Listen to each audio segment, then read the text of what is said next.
Hello, it's Ernesto. So, today what I figured we would do is I'm going to go through the percussion section of Spitfire Audio's BBC Symphony Orchestra. Now, little disclaimer, I have the core edition, I don't have the professional edition.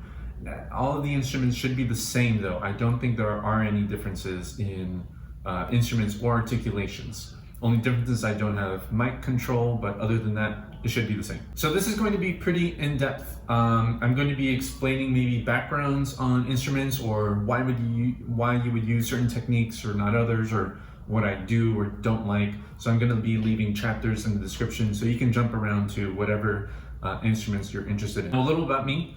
I'm a film composer and I make these videos to document my career as one. So if that sounds like something you'd be interested in, do consider subscribing.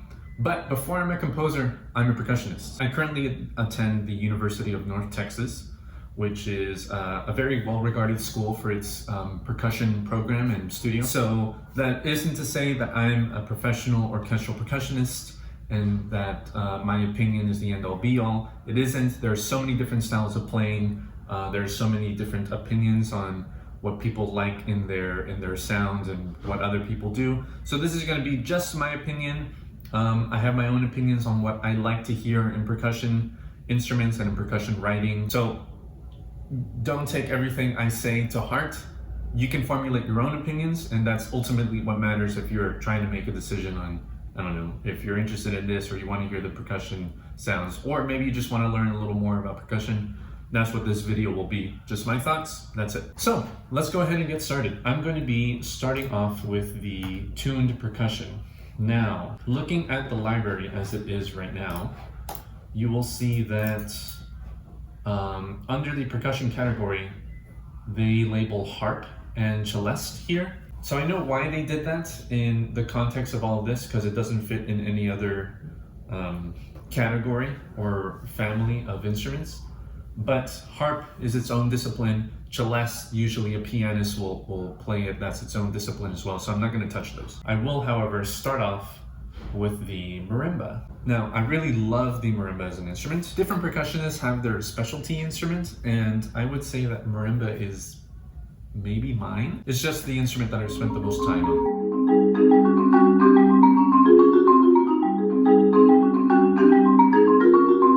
Now, let's listen to the marimba.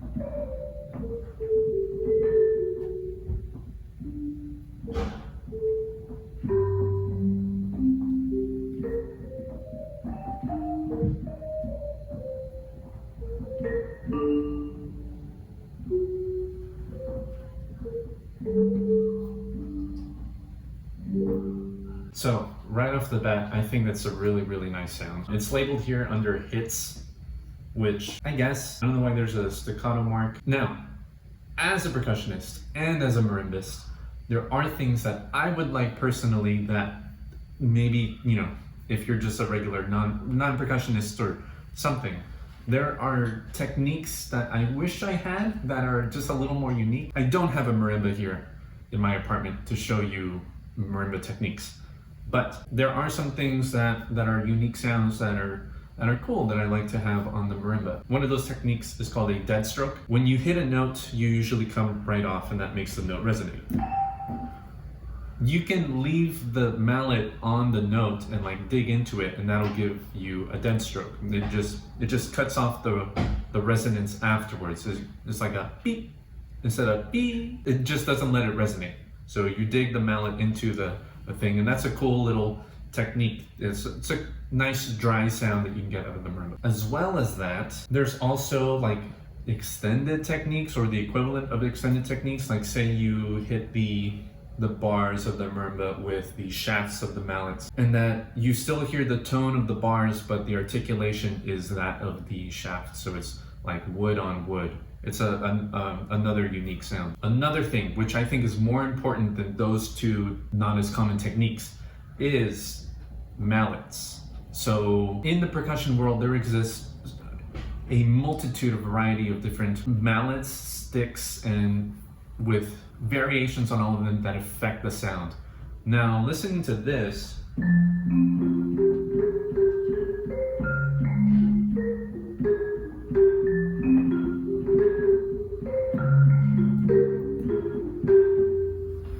is maybe, I'm gonna have to guess they're medium mallets.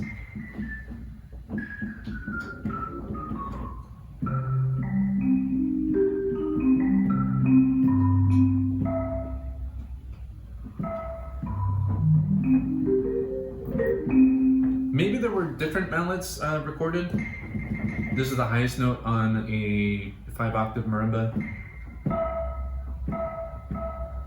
That's the lowest note on a 5-octave marimba. It's a good sounding recording. The resonance is good. I don't have microphone control, like I said, and that makes a big difference in hearing detail in percussion instruments and then as opposed to hearing them in a hall. So we also have rolls from the marimba. That was loud. I think this is mod wheel enabled. Yeah, so using the modulation will take you through different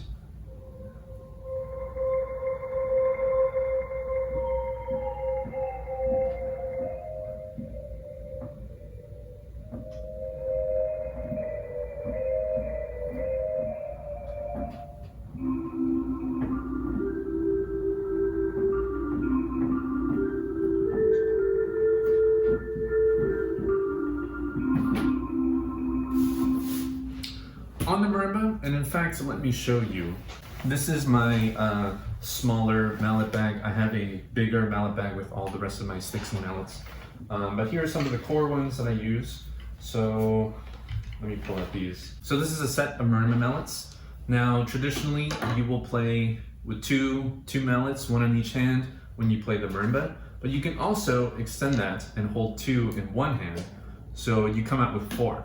There are different techniques of holding them. This is how I hold it for the marimba generally. You can only ever, sometimes you can have 6 mallets where one holds 3 in each hand, but that's not very nimble like 4 mallets is. But on a marimba, you can generally only ever have 4 notes at once. So when you're writing from the marimba, or say you have rolls for the marimba, keep that in mind. 4 notes, that's it. It's not a piano. In fact, there are motions that you can do on a marimba that are almost impossible to do on a piano, especially in tight spaces and you're going fast or something like that.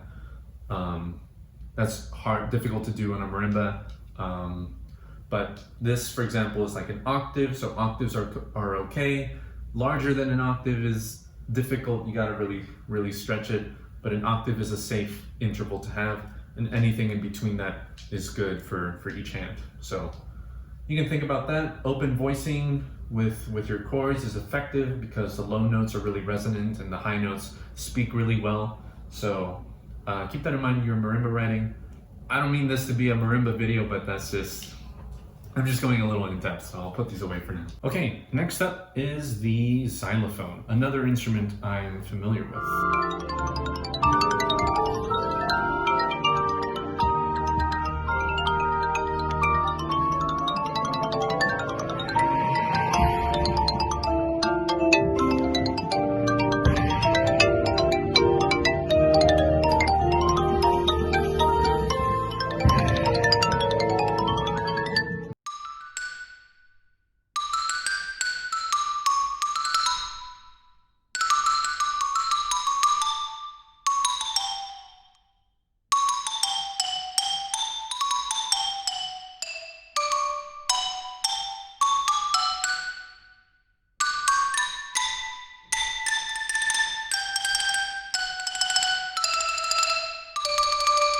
Okay, so the xylophone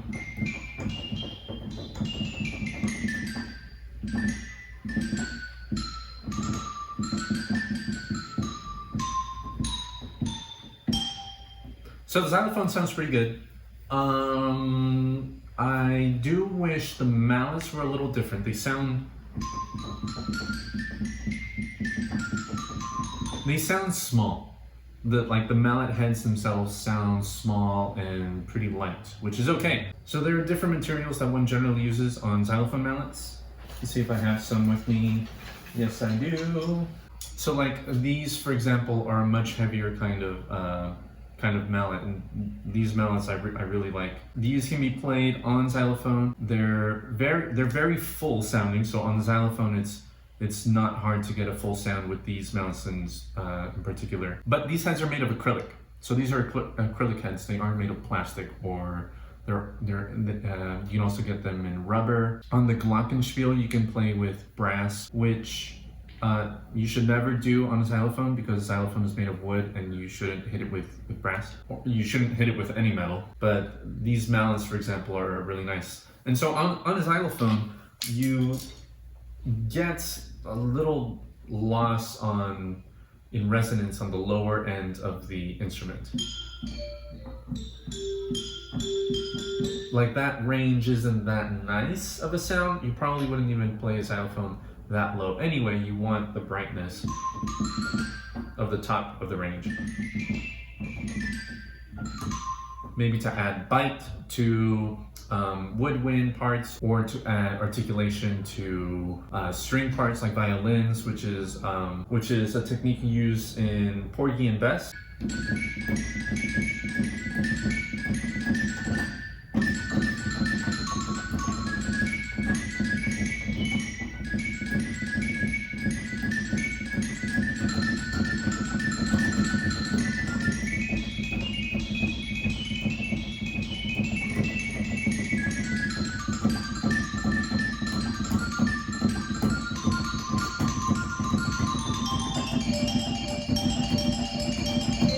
That excerpt is hard enough to play on the xylophone, let alone on a piano. It's really hard. But anyway, that's what you use a xylophone typically for. But this recording isn't bad.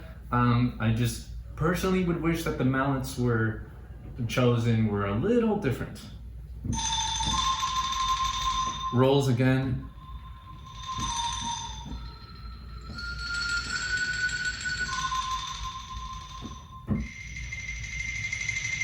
Pretty good rolls, well performed. Okay, next instrument. Got the glockenspiel.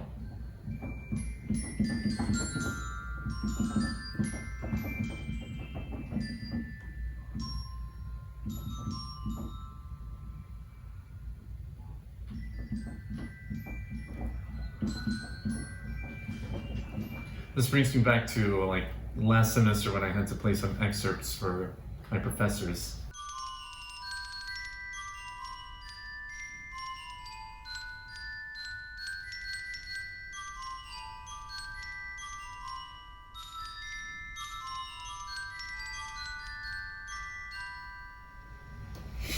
Brings me back. So I'm really happy with that glockenspiel sound.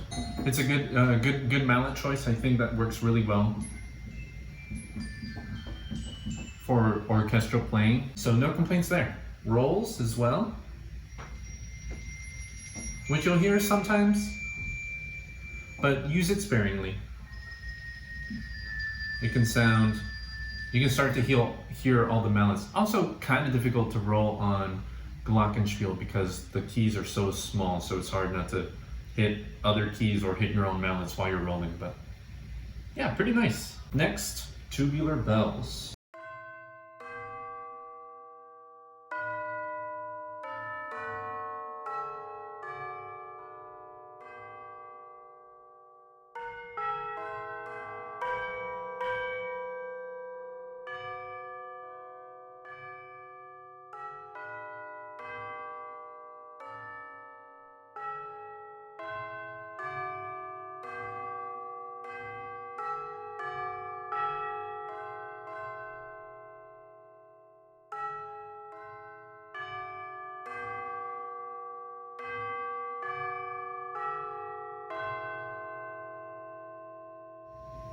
I really like that you can hear all of those overtones when you strike these mallets, and that's a real testament to the recording here, and the mixing as well. We've also got rolls.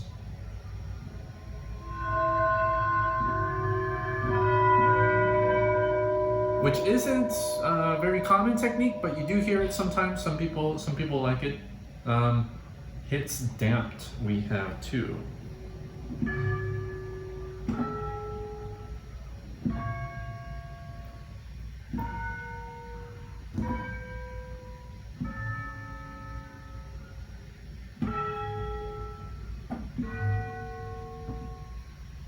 Hits.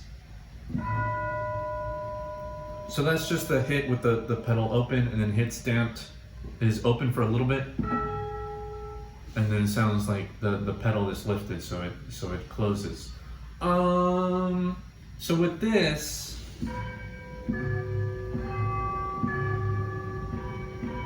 it to me sounds like it's using the felt side of the mallet. And there are different kinds of mallets. You know, there's some that are made of wood, some that are made of plastic, and sometimes there's like a felt on some sides for a softer articulation for when you hit it. Or you can use the other side of the mallet for the plastic side, you know, depending on the kind of mallet that it is. This could be like a soft plastic kind of mallet.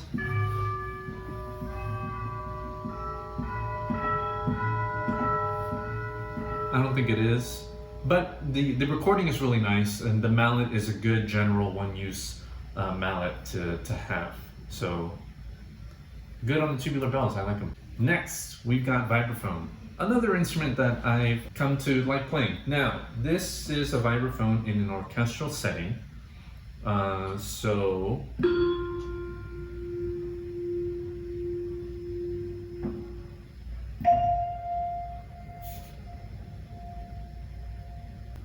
It either has no fans on, or the fans are really, really slow.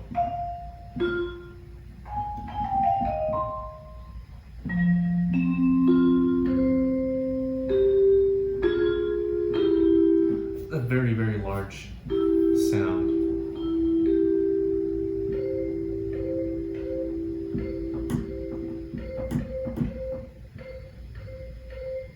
Like, even pressing it lightly sounds like a pretty hard hit.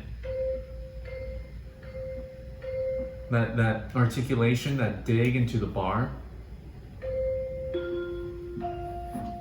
I would prefer if the a softer velocity were recorded,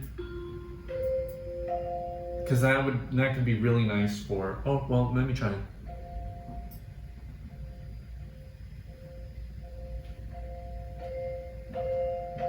Never mind, that's just the mod wheel. Okay, so the other instruments, you could hit them lightly and they would hit the appropriate velocity sound would be triggered. But there's only one articulation on the vibraphone here.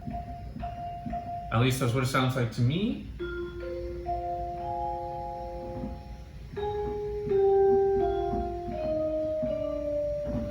Now, some people may or may not like that you can, oh, vibrato control. Okay, here we go.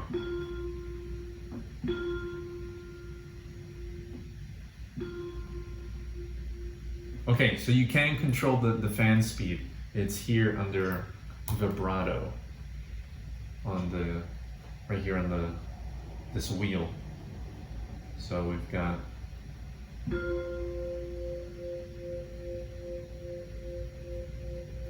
hear that fan going back and forth? Or you can turn it off if you don't want it. It's just straight. You hit the vibes and that's it. Now, unlike the other keyboard instruments, this one doesn't have rolls. You don't hear rolls often on vibraphone because you have sustain with a pedal, but sometimes you use it for like a special effect, or you want it to last a really long time, so you roll it lightly. There are different cases. As for the mallet choice, I really do like the choice, because so often you hear in vibraphone samples just like someone beating the hell out of the vibraphone bar, and you get a really glassy, clanky sound out of the metal. And to me, it's just a horrible sound. So these mallets aren't too hard, they aren't too soft. I wish There were soft mallets. That's a really, really nice texture to have in any kind of ensemble. Soft mallets on vibraphone. But a good choice for general use if you're only going to have one mallet to play with. This is a great choice that they went with here. Okay, now we've got Crotales here.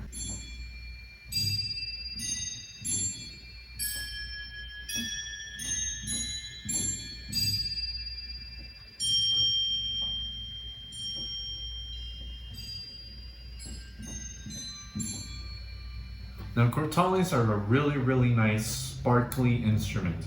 It's not like a glockenspiel where you get the fundamental of the note and it's very clear. This, you get the fundamentals also, but so many overtones and other notes that really gives a nice sheen over whatever note you do hit. The range, pretty standard, 2 octaves.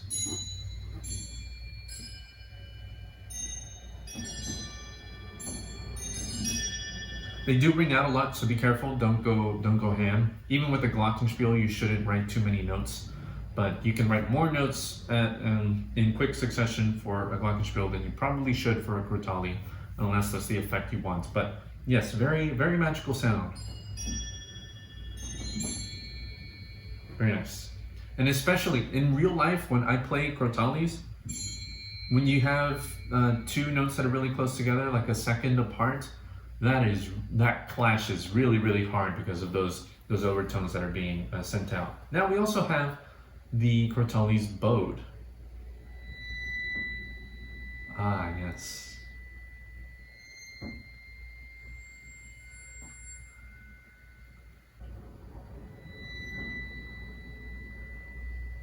Nice release on that.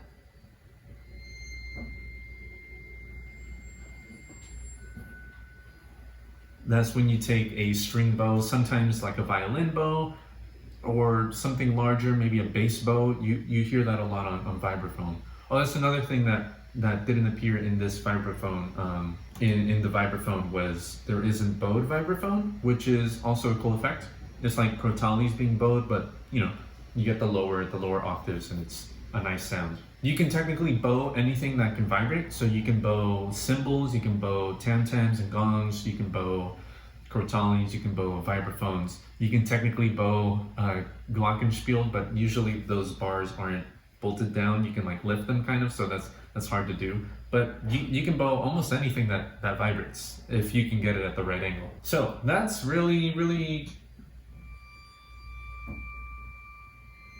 that's a really nice sound. I'm glad that that's there. It's common enough. Okay, so that is it for the tuned percussion. Now to go on to the timpani.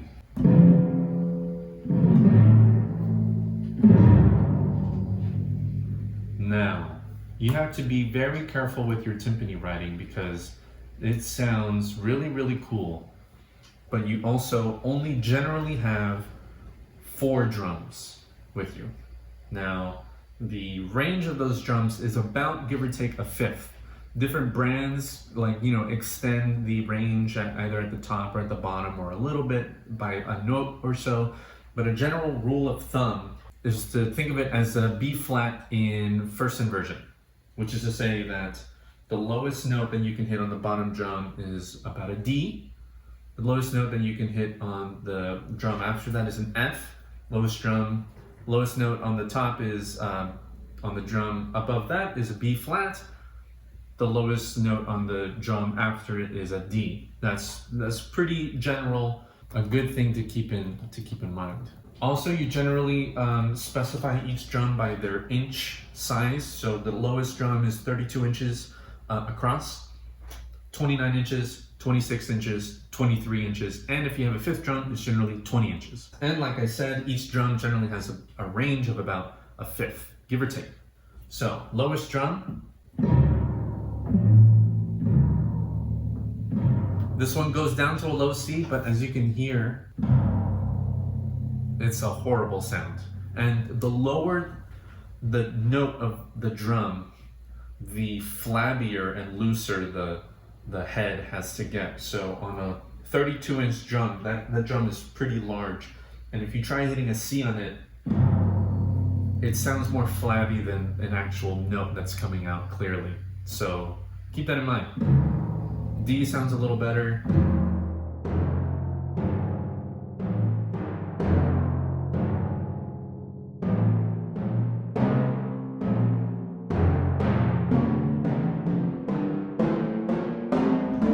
So you can go up to this C, which means that there's a 20-inch drum. That's the 5th drum that you sometimes see. And then that goes up to a D on this sample. Sometimes, generally, it only goes up to a C.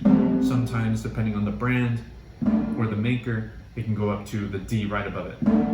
But that's what we've got for hits. Let's check out some of these playing techniques we've got here. First up, we've got rolls, the iconic timpani roll. Let's pick this note.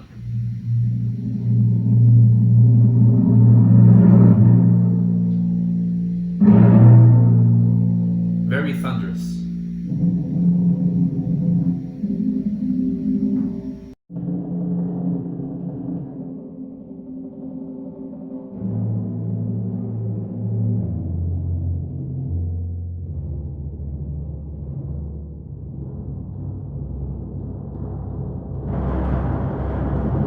It's hard to tell what's going on there with the mallets, but on the low pitches, like I said, the tension of the drum gets really loose, so it becomes really flabby and it's hard to hear like real definite pitch or something that sounds good. Generally, because rolling is trying to get a sustained sound, it's like an auditory illusion. So depending on how resonant the drum is, will depend how fast you should probably roll at different dynamics. For example, on the 20-inch drum, that's a really small, much tighter drum. So you would roll pretty fast because the sustain decays pretty quickly.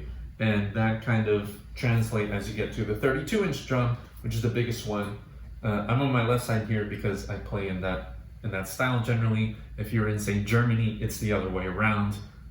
That's just the way the style's developed. And so the 32-inch, you might roll a little slower because the sustain of the drum, because of its size, will let the note last a little longer before you have to restrike it in order for it to continue, so that it sounds like a sustained sound. Okay, now the cool thing about this is that we do in fact have different kinds of mallets to play with, which is fantastic. A real player in real life will always select the mallets that are appropriate for the music that they are going to be playing. So an orchestral timpanist will have an assortment of timpani mallets that they'll use for different scenarios. So if you have something that's you want a really big sound, something that's really striking, you might use a heavy staccato mallet, and I have one right here. So the mallet head is wood right here, and it's covered by a thin layer of felt. These shafts are made of carbon fiber. This is by a company named Black Swamp Percussion, and these mallets are pretty heavy. So if you want something really thunderous on the timpani, then I might use mallets like these. If not, you might use a mallet with a little more felt on the end. These are some, I think these are medium hard mallets. The shaft is made of bamboo. It's a really nice light material that I really love playing with. This is a good general mallet. I also have these cartwheel, what they call cartwheel mallets, which is this kind of shape. It's not quite a ball like these, it's flatter than that. Good for rolling, especially on the larger drums. These are the softest pair of mallets I have. I think there are some that are nicer that go a little softer. This is like, I don't know, a cherry wood or something. So those are just some of the timpani mallets I have. I know a bunch of people who have a lot more. I have a few more too. So we have some soft hits on the timpani here. Ooh.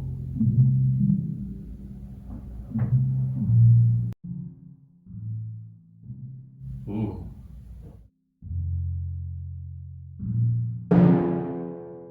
Okay, so Soft hit doesn't necessarily mean soft dynamic. That just means that the articulation is soft. You can still play loud with soft mallets. It doesn't really matter. You can play soft with hard mallets. It's just the sound production will be a little different because the tone is different. I generally will use a softer mallet than a harder mallet, only because you can control velocity better with soft mallets and make them sound really harsh and loud if you want it to be that way. If not, then you can just use whatever mallets are appropriate for that specific thing. Now we have the rolls using the soft mallets. It's a very fast roll right here in the C. You can hear as I go up in dynamic a little bit. It's kind of a jump. It's not as smooth as I probably would like it.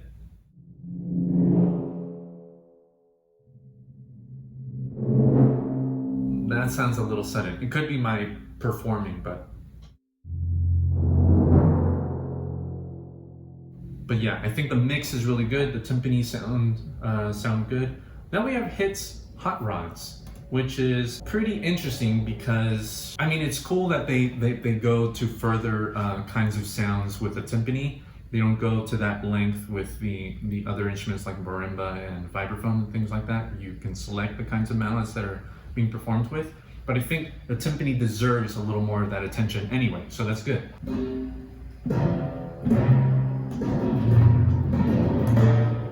Okay, so hits, hot rods. What does that mean? I happen to have some hot rods, and here they are.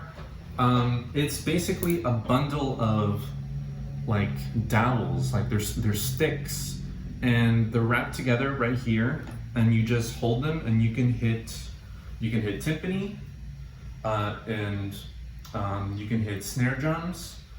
It's a unique sound because you hear the sound of the dowels of the sticks hitting each other and also hitting the instrument. So it's kind of a special effect type of technique. So you'll use hot rods for that kind of thing.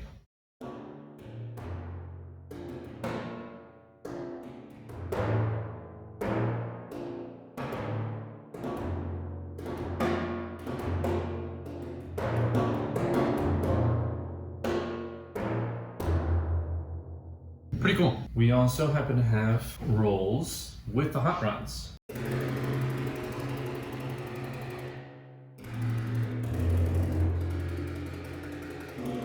So you can really hear the sound of the hot rod slapping the timpani. Like I said, it's a kind of special effect type of thing. So use it sparingly.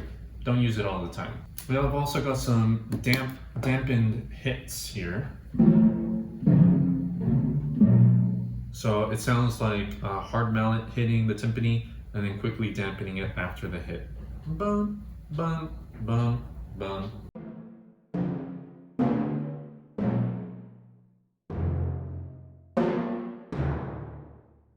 The dampening sounds really, really good, so that's good. It's a thing that a timpanist should practice to be able to dampen the timpani without the dampening making a sound on the timpani. The sound should just stop rather than bing, bring, like your hand landing on the timpani.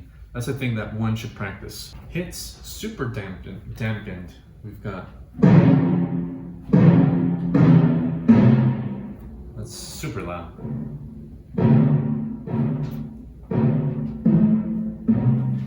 So I suppose that's just a more aggressive hit and also a fast dampen. Pretty cool. On our next page for articulations here, hot rods, hits, dampened. The hot rod hitting the timpani, quickly dampened, okay? And then lastly, we have dampened soft, which is to say soft mallets. Which I kind of wish that weren't the last playing technique in these articulation pages, but at least it's there, which is great. So a good variety of playing techniques, articulations, mallet types on the timpani. You have control of the roll with the modulation wheel, dampened and sustained hits. Very cool, pretty comprehensive. which is great. You have the regular hits and then the soft hits, assuming that one is using, say, mallets like this and like this, and also a pair of hot rods as well. That's basically the kinds of sounds that you have for the timpani here in BBCSO. Now, okay, so that's it for the tuned percussion. Now we have the variety of untuned percussion. This is where the fun begins. So we have anvil sounds.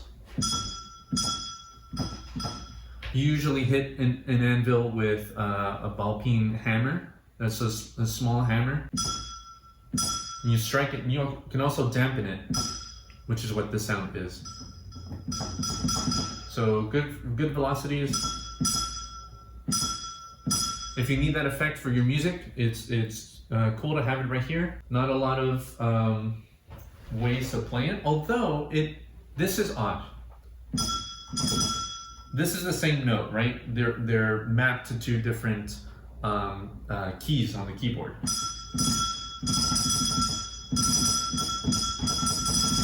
Like, you can play some pretty intricate things on the anvil, including with damped, but that wasn't the case with the timpani.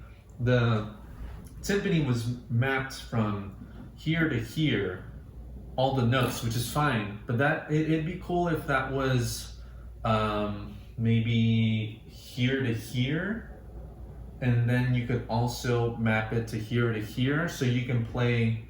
Now that's a really large range for, you know, a keyboard. Maybe some keyboards wouldn't even be able to span that range, and so it'd be tough. But it'd be cool to play the timpani with two different hands on two different keys rather than on one hand playing like that. But anyway, so that brings us to bass drum number 1. Let's listen to what that sounds like.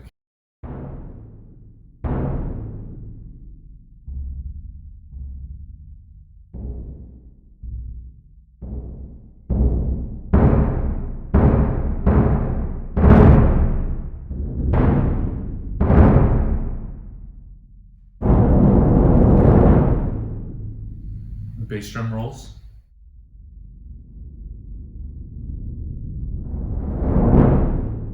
Bass drum rolls, that's a great thing to have. I use that a lot. Now, it sounds like we have the same hit mapped twice, and then two other kinds of hits.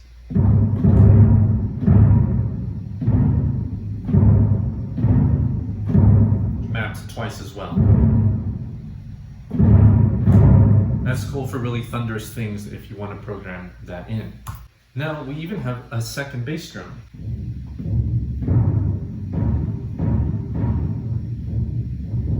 Sounds like we have two different kinds of mallets that we're hitting the bass drum with. A softer kind and a harder kind. Maybe it's just like a wooden mallet head, like a beater that's made of wood at the end. Really cool for really aggressive attacks for under the bass drum. And then we have the roll using the hard beaters as well.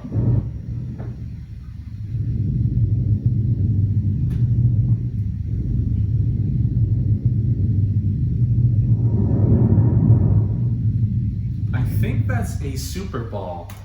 A super ball is like a rubber ball, like on a stick, and you press that against the bass drum. You can press it against most drums, like a timpani or snare drum too, if you want. But you press that against the bass drum and you rub it along the side, and it makes an interesting kind of timbre, like a low kind of rumble as it drags along. And the friction will kind of make it bounce up and down along the drum. Pretty cool effect if you want to use that kind of thing. Okay, now we go to cymbals. Now, our cymbals, let's see what we've got.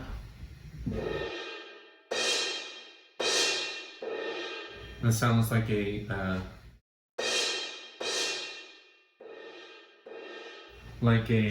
cymbal mallet on a suspended cymbal. 2 of them. That sounds like a stick. Something like this on a suspended cymbal.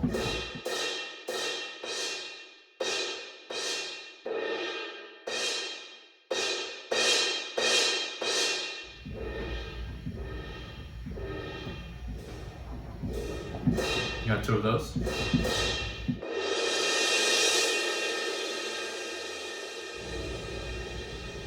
We've got a suspended cymbal roll with a long release there.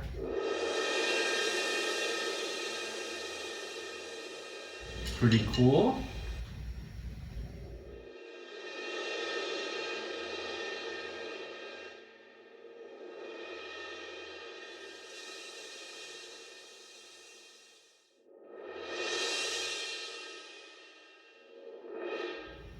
And then we have a roll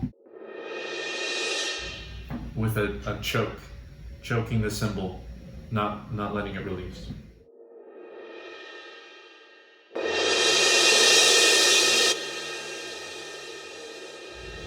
So some cool cymbal sounds there.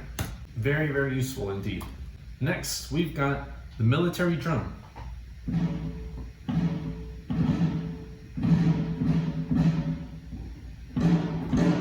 Sounds like a rim shot of some kind. It could be like a side stick shot. Sounds like we have some refs.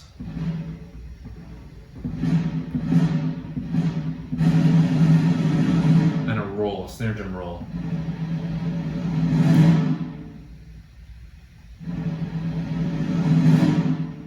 Very, very nice recording.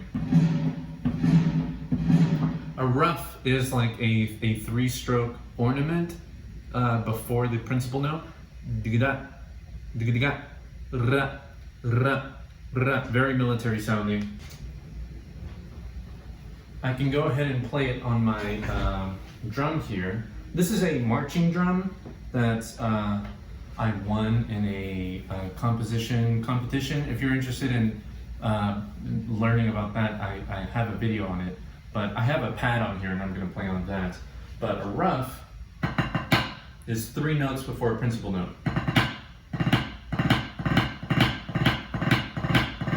And it's a very, very military kind of sound.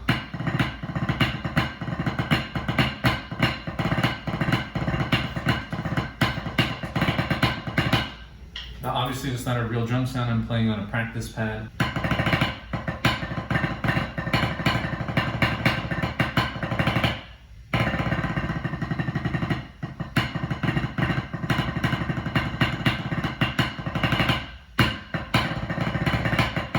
That's useful to have in a military drum. A military drum, by the way, is like a regular snare drum. I happen to have a snare drum. This is a very, very cheap snare drum that I used to practice during my college days. This is about a 14-inch drum. Most snare drums are 14 inches. You can find smaller, sometimes bigger.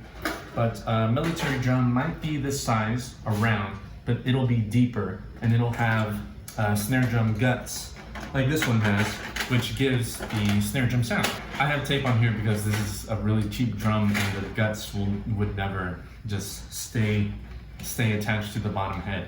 But anyway, that's what a military drum is. It's like a regular snare drum, but it's deeper, so it has a larger tone. Sometimes the head on the top will be different. Next, we've got Piatti.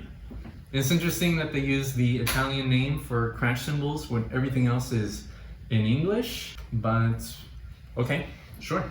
Piatti. Let's see what we got. Nice, good recording of crash cymbals in different dynamics, soft crash cymbals. And very nice, loud crashes.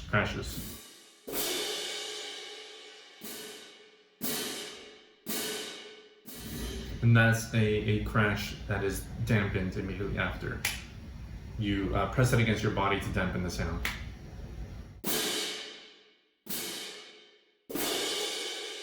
which is cool.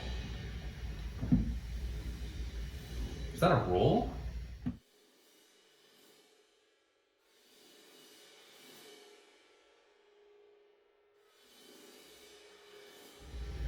That kind of sounds when you rub the two cymbals together to make like a kind of sound. It's interesting that they include that. That's not a very common technique, at least I don't think so anyway. But very interesting. Okay, next up we've got some snares. Oh. That's a nice, really nice, a well-tuned drum.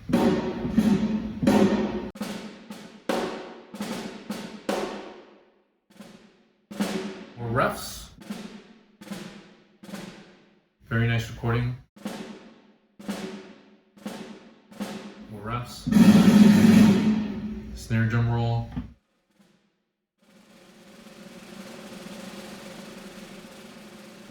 I can tell that's a tight head and that the stick has a bead that's much rounder, like this. There are some that have different shapes, so this is a different shape to this. I do have a variety of other snare drum sticks.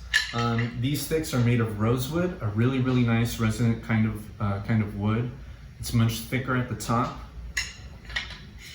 These sticks have like small round beads as they're at the top of the stick. This is really nice for soft, articulate playing, good for kinds of excerpts or playing on the edge of the drum. It all comes down to preference though, so very cool. That's snare 1. Next up, we've got snare 2. We have another snare here.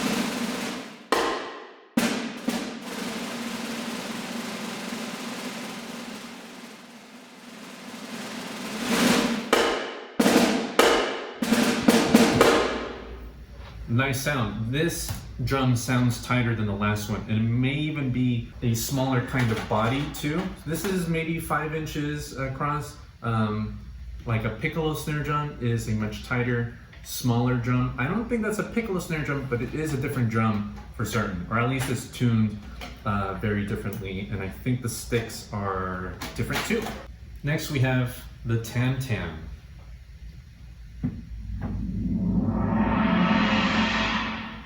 So that's a cool roll and choke. Very cool effect, very dramatic.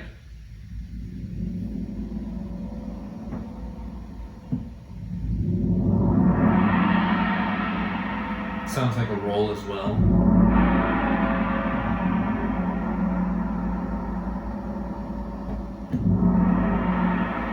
Some nice hits. That's a hit and a choke. 2 of them.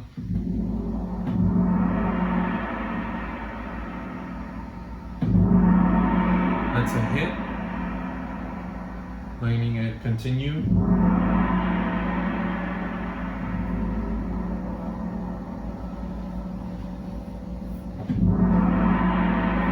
I think that's a soft roll there.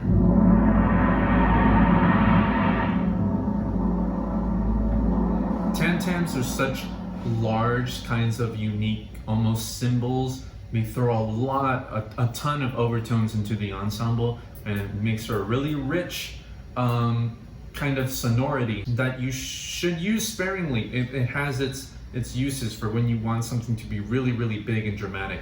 So it's really nice played softly. It throws all those kinds of overtones into the ensemble, which can make something sound very mysterious or dramatic, or you can play it very loudly, or you can roll it and then choke it for a really large crescendo moment. So Tam-tam, very useful, nice recording as well. Again, there are a variety of mallets. There are also different techniques, like you can put a super ball on it. You can bow the tam-tam as well. Those are sounds that are very eerie and really cool. You can scrape it with a coin or a triangle beater. Same with a cymbal. You know, you shouldn't do it that much because you don't want to damage the things, but those are cool, like little effects that don't seem to be included here, which is fine. There's no problem. So now we've got the tambourine.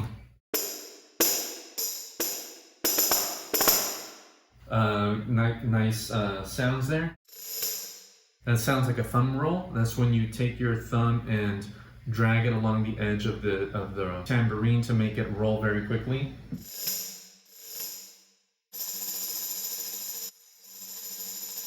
It also sounds like we have a shake roll, where you grab the instrument and you shake it back and forth to make the jingles make a nice roll sound. My timpani professor is a really great orchestral player, and he will encourage us to play snare drum excerpts or snare drum etudes on the tambourine to force one to get really creative and get really good at the tambourine. Almost any kind of technique that you can play on the snare drum can be adapted to a tambourine. So it's a cool kind of thing to add, you know, really nice textures. It's cool that they have those techniques here. All right, next up we've got the tenor drum. So let's see what we have here.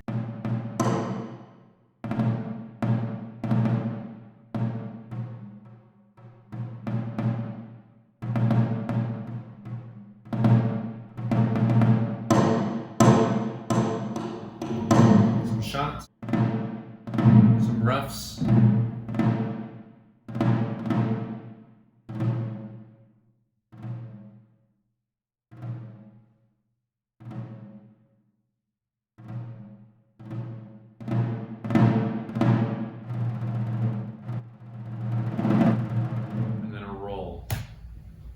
Very cool. A tenor drum is like, think of a military drum where it's a deep kind of snare drum, except it doesn't have the snare guts at the bottom, so it doesn't have the snare sound. But otherwise it's pretty similar to a snare drum, except it doesn't have guts. Now, thinking about it, it'd be really cool if this percussion section had toms. And it's weird that it doesn't, because it's so, you know, there are all of these other instruments. Why doesn't it have tom-toms, like a variety of different toms? Is that in pro? I don't think that's in pro either. That's odd. So tenor drum, but not toms, like at least, you know, orchestral toms. Those are very useful instruments to have in a group. Still though, you have tenor, which is good because you can sometimes miss having the snare drum sound with the snares off, but you can use the tenor drum for that instead. Next up, we've got toys. So let's see what we have here.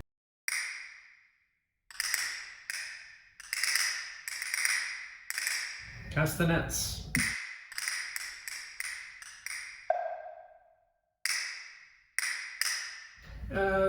It'd be cool if we had castanet rolls. You know, there are different ways of playing castanets. You can have them on a little machine and play with them like that. There are the hand castanets, which are really difficult to play. I speak from experience. And then there's some that are like on a little stick that you can bring back and forth. All of them are valid ways of playing castanets in orchestral settings, but it'd be cool if we had a roll. That'd be a nice addition.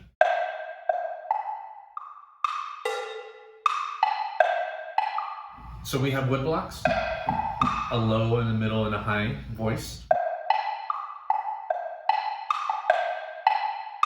You generally play wood blocks with maybe like a rubber mallet. If you're playing like Dixieland music, maybe some snare sticks.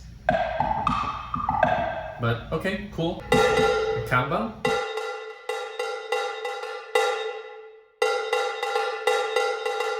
Cool little cowbell sound there. Sounds like a güiro. We have a long scrape and short scrape.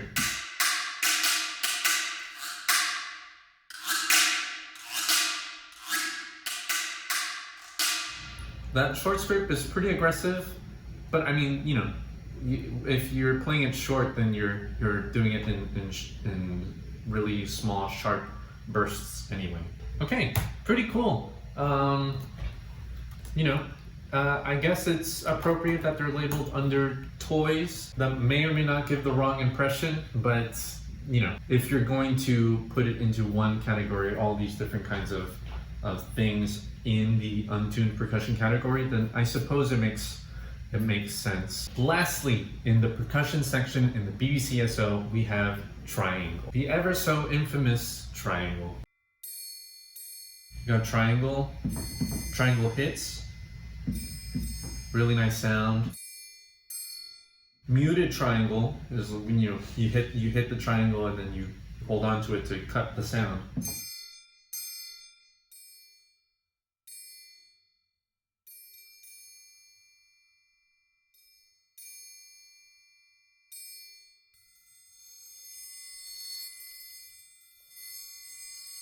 And then of course we have the triangle roll at the end.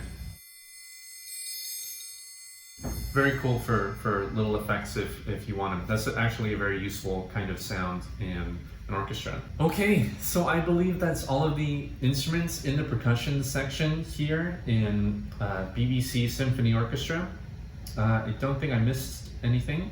Like I said, even though the celeste and the harp are added under the percussion section here, those are its own discipline, so I'm not going to touch those or comment on them because that's not my area of expertise. So yeah, a pretty good selection. If there was something that I would like to add personally, I might want to add something like congas and bongos.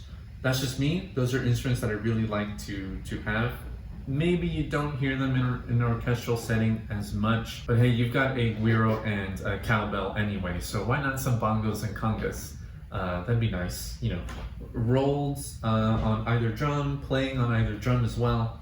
That'd be pretty cool. Also, like I said earlier, some toms in the ensemble would be really useful and a really good addition to this kind of thing. I think it would round it out really, really well. I would also personally like some more marimba mallet options, xylophone mallet options, but I understand that this isn't a percussion library, it's an orchestral library, and for being an orchestral library, I think its assortment of percussion instruments is very nice. You can fill in all the gaps with other kinds of libraries as well. So this is a really, really good catch-all percussion section that you find in a typical orchestral setting. A very, very good job to Spitfire Audio for recording this.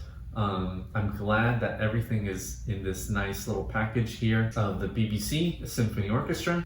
So that's really cool. If you have any questions regarding percussion or percussion writing or something that you want to know about this library specifically, feel free to ask me in the comments below or shoot me a DM on Instagram or on Twitter, and I would be happy to help in any way that I might be able to.